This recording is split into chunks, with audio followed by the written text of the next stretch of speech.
E pour émotionnellement mature. Bonjour, je suis Bunny avec un U comme dans Uni, le créateur de Leader Debout. Et j'ai la volonté d'aider les hommes à devenir des leaders par leur mission et pour leur mariage. Et aujourd'hui, nous commençons la série des hommes libres. Oui, parce que, qu'on le veuille ou non, les femmes ont des attentes, les hommes ont des attentes. Et aujourd'hui, nous allons parler des hommes que les femmes désirent voir. Welcome Kimmel. Et en fait, pour changer les choses, nous allons commencer par la fin avec la lettre E du mot libre. Libre, je vous expliquerai à la fin, quand vous aurez tout vu, bien sûr. Donc, je compte sur vous. Et donc, E pour émotionnellement mature. C'était pour le jeu de mots que je l'ai écrit comme ça. Mais quand on recherche, toujours avec l'outil, quand on recherche émotionnellement mature ou maturité émotionnelle, voici la définition que nous avons.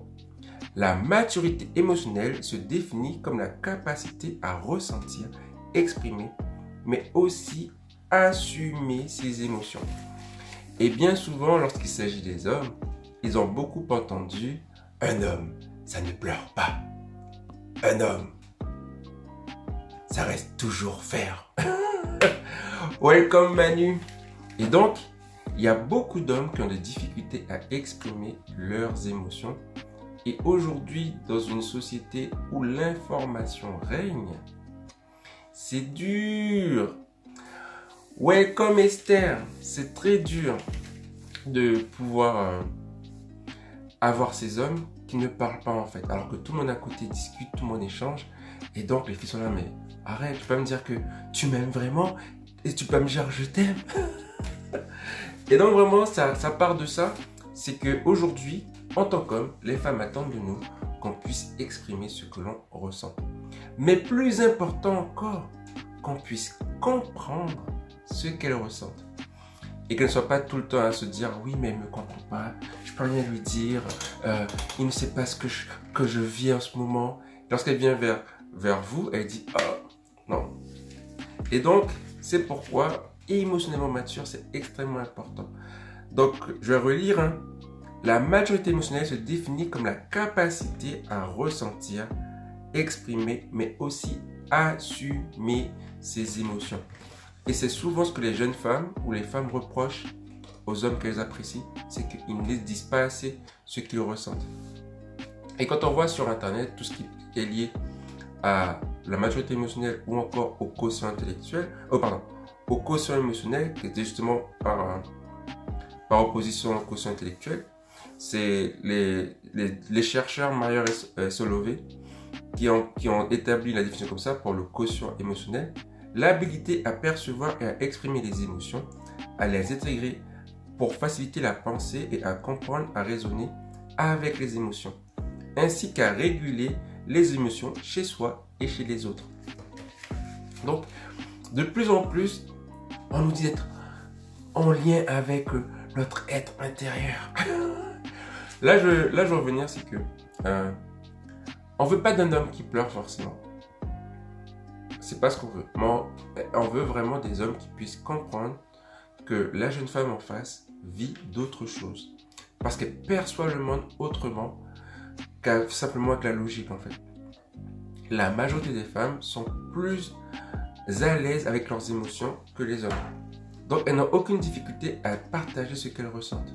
C'est pas dire qu'elles pensent qu'avec leurs sentiments, c'est pas ça que je dis du tout. Qu'elles pensent qu'avec leurs émotions, c'est pas du tout ce que je dis. Je dis juste qu'elles sont plus libres par rapport à cela, donc elles ont plus de facilité à exprimer leurs émotions dans différentes situations. Et donc, elle va pouvoir dire « Je te sens un peu loin ». Le gars, il est à côté d'elle, il va dire « Maintenant, je suis à côté de toi ».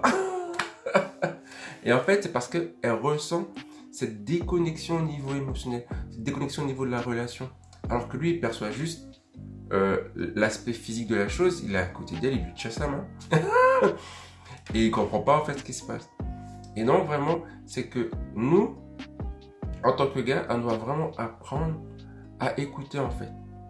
Plus qu'autre chose, à écouter ce qui se passe dans cette situation et de dire ok, Pourquoi penses-tu que je suis loin? Ou pourquoi as-tu cette sensation? Est-ce que tu peux m'expliquer? Qu'est-ce qui a changé? Vraiment de poser les questions afin qu'elle puisse mettre d'autres mots sur ce qu'elle ressent que juste je sens en fait. Parce que nous les gars, on aime les mots précis, on aime la précision, on aime les définitions, hein? Tout le temps avec les chiffres, les statistiques. Donc vraiment avoir ce travail de questionnement pour l'aider à mettre d'autres mots sur ce qu'elle ressent pour que nous, on puisse comprendre. Mais le fait de faire ce travail, c'est parce que justement, au départ, on reconnaît que ce qu'elle exprime est important. Et c'est surtout ça, c'est que souvent, lorsque elle ne voit pas de l'intérêt lié à ce qu'elle exprime, elle pense vraiment que le gars la rejette. Et c'est pas ce qu'on veut. On veut pas qu'elle se sente rejetée. On veut qu'elle se sente comprise, à l'écoute, à l'aise à nos côtés. Donc vraiment, quand elle dit je sens, je ressens, je pense, vraiment prenons le temps de poser la question pourquoi, qu'est-ce qui se passe, qu'est-ce que tu as observé, qu'est-ce que tu as vu, qu'est-ce qui a changé. Vraiment de chercher le gap, la différence entre ce qu'il y avait avant et ce qu'il y a maintenant. Et comme ça, nous, avec notre côté logique, on peut apporter une solution concrète, directe à ce qui se passe. Parce que nous, en tant que gars, on veut des solutions. On ne veut pas juste des problèmes. Mais pour arriver à la solution, il faut l'aider à comprendre que nous, on n'est pas à l'aise dans ce qui se passe en fait. On n'est pas tranquille dans le fait de juste être dans je sens, je ressens, je perçois, je comprends. Non, on n'est pas juste à l'aise avec ces déclarations en fait, ces affirmations. On veut d'autres informations pour pouvoir avancer. Et donc ça, c'est notre travail en fait, de passer de l'émotionnel au naturel, à la logique en fait. C'est notre travail. Parce que entre femmes, elles se comprennent.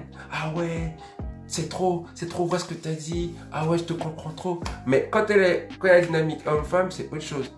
Donc, elle doit faire un effort pour venir de notre côté. Mais nous, si on a cette maturité émotionnelle, de se dire que, ok, elle s'exprime plus facilement avec ses émotions que moi, est-ce que je peux comprendre la situation? Donc, ça va vraiment faciliter la conversation, le dialogue. Et ça, c'est on doit en avoir conscience. Et au minimum, vous n'avez pas à mettre des mots sur ce qu'elle ressent. Au minimum, reconnaître que ce qu'elle ressent est important. Ça, rien qu'avec ça déjà, vous pourrez dire, gros, c'est la puissance. Rien que parce que vous avez reconnu que ce qu'elle ressent est important. Juste pour ça, quoi. Et en faisant des petits pas comme ça, ben vous pouvez, ok, tu ressens ça, ok, d'accord. Aide-moi à comprendre parce que je ne le ressens pas comme toi, par exemple. Mais le fait de juste reconnaître que ce qu'elle ressent, vous passez d'un gars lambda à un gars avec lequel elle peut connecter, quoi. Donc voilà, émotionnellement mature, première étape, écouter. Deuxième étape, reconnaître que ce qu'elle ressent est important. Troisième étape, si vous avez la force d'y aller, poser des questions pour pouvoir préciser ce qu'elle ressent. Troisième étape.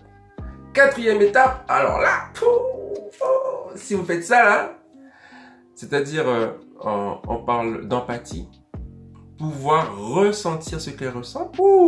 Là. Moi j'admets, moi aujourd'hui je suis marié, moi je suis là. C'est-à-dire que je vais vraiment comprendre ce qu'elle ressent. Parce que je vais poser des mots sur mes sensations, sur les sensations générales. Je vais le comprendre. Mais est-ce que je vais ressentir ce qu'elle ressent? Entre comprendre là et ressentir ce qu'elle ressent là, il y a tout un univers, il y a tout un travail qui est tout autre en fait. Et donc, si déjà, comme je dis, vous avez écouté, vous avez pu reconnaître que ce qu'elle a dit est important, que là, vous avez posé des questions pour préciser la pensée. Donc, moi, je pose des questions, comme ça, je comprends. Je dis vraiment, je comprends. Je ne ressens pas ce que tu ressens, mais je comprends très bien ce que tu ressens. Déjà là, vous avez fait un pas énorme. Et si vous avez à ressentir ce qu'elle ressent, là, la connexion, là, c'est la fusion. Là, c'est la fusion, les gens. Je vous promets, c'est la fusion. Et donc, ça, c'est elle vers vous. Écouter. Reconnaître. Ok, t'as écouté. Et là, tu dis, c'est pas en mode, mais ça veut rien dire, c'est pas important. Non. Tu reconnais. Ah ouais, c'est ce que tu ressens. Ah ouais, j'avais pas remarqué. Il faut reconnaître. Reconnaître. Vraiment, prenez le temps juste de reconnaître. Ça va déjà faire toute la différence. Reconnaissez. Troisième point, comme nous, on peut reconnaître, mais pas forcément comprendre ce qui se passe. Cherchez à comprendre en posant des questions. Cherchez à comprendre en posant des questions. Quatrième étape, et là, j'admets que c'est pas pour tout le monde. Moi personnellement, j'y arrive pas encore tout le temps. Je suis encore en chemin. Vraiment, chercher, ressentir ce qu'elle ressent. Donc là, on est dans l'empathie. Waouh, waouh, waouh, waouh. Parce que quand on est à comprendre ce qu'elle ressent, on peut être dans la compassion. On peut agir par rapport à la souffrance. Mais quand on ressent ce qu'elle ressent, ouf. Fusion. Fusion, les gens, fusion. Et donc, ça, c'est elle vers nous. Donc, les hommes vers la femme, pouvoir dire, ok, je n'ai pas apprécié ça. Pouvoir mettre des mots sur nos ressentis. Pouvoir mettre des mots sur nos sensations. Par exemple, pourquoi je dis cela? C'est que les Américains ont remarqué que beaucoup d'hommes, ils sont juste en colère. Alors que, parce que quand tu n'es pas content, tu es en colère. Et c'est vrai chez beaucoup de femmes aussi. Quand tu n'es pas content, tu es en colère. Et donc parfois, les hommes, ils sont tristes. Mais comme ils ne savent pas être tristes, ils sont en colère. Ils sont fatigués. Comme ils ne savent pas que le mot c'est fatigué, ils sont en colère. Et donc, c'est pas le cas c'est pas très présent chez nous en France. La plupart du temps, chez nous en France, c'est ok, je suis fatigué, je vais me coucher. Je suis triste, ok, je vais me mettre dans un coin, je vais réfléchir. Alors que elle est à côté, elle dit, mais pourquoi tu es dans un coin? Viens me parler, viens me dire ce que tu vis. Donc nous, ce qu'on doit faire comprendre, c'est, ok, je suis pas à l'aise pour parler de ce que je ressens, donc laisse-moi du temps pour mettre des mots, pour vivre ce que j'ai à vivre en fait. Parce qu'il y a beaucoup d'hommes qui préfèrent vivre leurs émotions difficiles tout seuls. Leurs émotions joyeuses, on est tranquille, c'est la joie, on est dans les stades, on crie allez la France, allez la France. On est devant la télévision, on saute partout, on a eu le diplôme, on a eu l'argent, on est content. Donc la joie c'est facile, on rigole avec tout le monde. Mais quand c'est d'autres sentiments comme la peur, comme la tristesse, comme la colère, et ben on n'est pas forcément à l'aise parce que dans notre société, c'est pas bien vu un homme en colère. Il faut reconnaître. Ou on n'est pas, ou un homme qui a peur, ah ouais, mais un homme qui a peur, est-ce qu'il pourra me protéger? C'est pas bien vu non plus. Un homme qui est triste, mais ah ouais, un homme ça pleure depuis quand? Alors qu'un homme, ça a le droit de pleurer parce que Jésus lui-même a pleuré.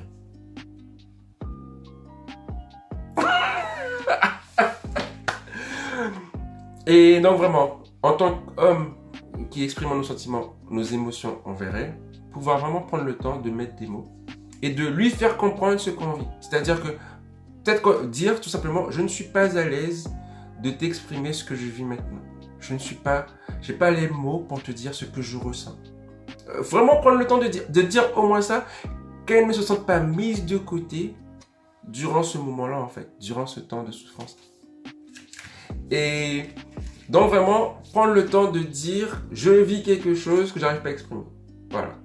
Si vous ne savez pas faire ça, au moins faire ça, au moins qu'elle ne se sente pas mise de côté durant ce que vous vivez. Parce que elle, son premier réflexe quand elle ne va pas mal, c'est d'aller voir quelqu'un en fait. Mais justement, merci Christine, il faut parler seulement, mais c'est pas vrai chez les gars en fait. Ce n'est pas forcément vrai chez les gars. Et le truc, c'est que souvent, les hommes, quand ils sont pas bien, ils vont faire quelque chose. Ils vont pas parler, ils vont agir. Ils vont faire quelque chose. Quelque chose de manuel. Ils vont courir. Ils vont écrire. Ils vont faire quelque chose.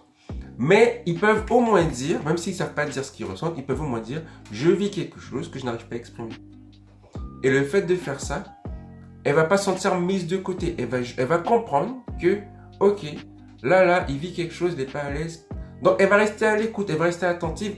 Elle va pas chercher forcément à poser plein de questions. Elle va dire, ok, il ne sait pas quoi dire en ce moment. Je dois lui laisser le temps de mettre des mots sur ce qu'il ressent. Et donc, nous, notre travail, c'est vraiment d'apprendre les différentes émotions, je dirais, et de pouvoir apprendre à les nommer. Je suis triste, ok, c'est ce que ça ressemble quand je suis triste. Ah ouais, j'ai peur, c'est ce que ça ressemble. C'est ok, là c'est le mot peur, donc ça veut dire que quand je fais ci, quand je fais ça, je peux dire ça. Nous, on doit vraiment apprendre cela. En fait. Il y a beaucoup d'hommes, il y a beaucoup d'hommes qui ne savent pas mettre des mots sur ce qu'ils ressentent. Et donc ça, c'est un travail qui est personnel. On peut se faire accompagner, hein, mais c'est vraiment un travail qui n'est pas forcément simple pour tout le monde. Mais la première chose, les gars, dites que vous ne savez pas quoi dire déjà. Au moins, elle sait qu'elle n'est pas mise de côté. C'est très important. Il ne faut pas qu'elle se sente mise de côté. Et donc, pour finir, j'ai donné 4 étapes pour la fin. J'ai donné une seule. Hein. Dire que... ok. Les gars, on est très simple. La limite de temps, ça dépend vraiment de... Merci pour ta question. Est-ce qu'on peut poser une limite de temps pour qu'ils reviennent nous parler? Il y a peu d'hommes qui sont à l'aise avec l'idée qu'ils aient des ultimatums ou des deadlines en fait pour quelque chose qu'ils ne maîtrisent pas. Et c'est ça le truc, c'est qu'ils ne maîtrisent pas, ils ne sont pas à l'aise avec. Donc, par contre, ce que tu peux mettre en place, c'est pas forcément une deadline pour qu'ils disent qu'ils vivent, mais une deadline pour relancer la conversation, la communication entre vous. En mode, oui, tu prends du temps, mais ne reste pas dans ton coin. Reste pas tout seul. Ça, tu peux lui demander parce qu'il sait que tu es dans une relation avec toi. De vraiment, ok, on va pas parler de ce qui te dérange, mais au moins, ne laisse pas le couple éloigné, tu vois. Ça, tu peux lui demander. Ça, tu peux dire non. Ok, je te laisse 3 jours vraiment tout seul. Mais après, il faut revenir. On a des choses à faire ensemble. On a des choses à voir ensemble. Et donc, comme je disais pour conclure, c'est que là, j'ai parlé vraiment de la dynamique dans le couple. Donc, pourquoi les femmes veulent des hommes comme cela? Parce que ces compétences-là, elles peuvent s'apprendre avant d'être en couple. Dites avec moi avant. Et donc, si en tant qu'homme, on est à l'aise pour mettre des mots sur les émotions et pour écouter les émotions des autres, on devient tout de suite plus intéressant parce qu'il n'y a pas beaucoup d'hommes qui savent le faire. Là, j'ai exactement avant, before, yes, parce que et c'est pour, j'ai parlé vraiment, vous avez vu, j'ai parlé vraiment de la dynamique dans la relation homme-femme, elle veut dire quelque chose, lui, il n'arrive pas à dire forcément les choses, mais en tant qu'homme, on peut travailler avant, à partager ce que l'on ressent, à mettre des mots, pas forcément partager, mais vraiment à nommer nos émotions, nommer nos sentiments en fait. Il y a peu d'hommes qui arrivent à le faire. Donc vraiment, c'est un travail qu'on peut faire. Il y a vraiment des outils, il y a la Bible, il y a des personnes qui peuvent vous y aider. Il y a vos sœurs, hein. Quand je dis vos sœurs dans la famille, il y a vos sœurs en Christ. Donc vraiment, apprendre à mettre des mots. Et ça part vraiment de, pour les premiers pas, c'est observer, ok, je suis dans une situation, qu'est-ce que je ressens? Est-ce que vraiment ça c'est de la colère ou ok, je me sens trahi, je me sens épuisé, je sens que je suis pas au niveau. Vraiment prendre le temps d'observer la situation et de nommer ce que vous ressentez. Ça, vraiment, ça déjà, en faisant ça, vous passez de gars brut de décoffrage au gars, ouais, ça c'est un homme qui n'a pas peur de ses émotions. Les filles, elles sont là, oh, il existe. C'est un homme masculin qui parle de ses vraies émotions. Là, les gars, là, c'est le feu.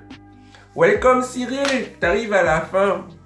En tout cas, je t'encourage à revoir le live. Je vous remercie pour votre temps avec moi. Ici, on pose les vraies questions. On cherche les vraies réponses. Et on commence les vraies conversations. Soyez bénis.